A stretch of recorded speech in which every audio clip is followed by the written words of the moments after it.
Okay, let's look at the very last one.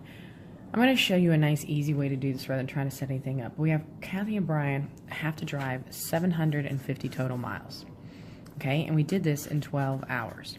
The first thing you want to do is make sure that all of the choices actually add up to 12 hours. So Kathy has 3 and Brian has 9. That adds up to 12. That can work.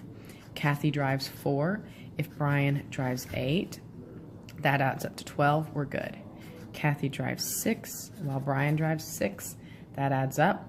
And Kathy drives 8 while Brian drives 4. That adds up. So all these choices are possible because they all add to 12 hours. Now, an easy way to do this is look at their miles per hour. So it says that Kathy can drive at 65 miles an hour. Oh, let's get another color. Can drive at 65 miles an hour, while Brian, he drives at 55.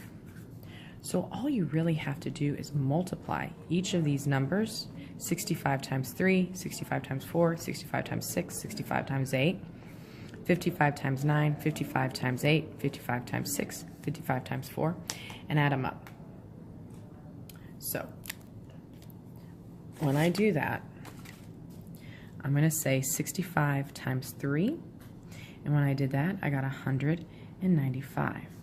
55 times 9 gives me 495. That gives me 690.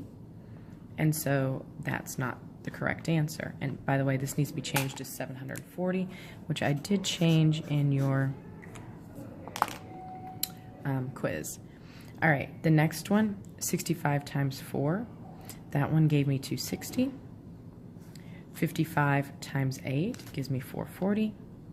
That gives me 700. Still not what I need. 65 times 6, 390. 55 times 6, 330. Adds up to 720. Still not what I need. 65 times 8.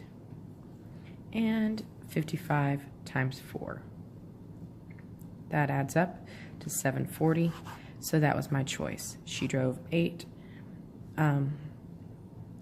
She drove for 8 hours while he drove for 4.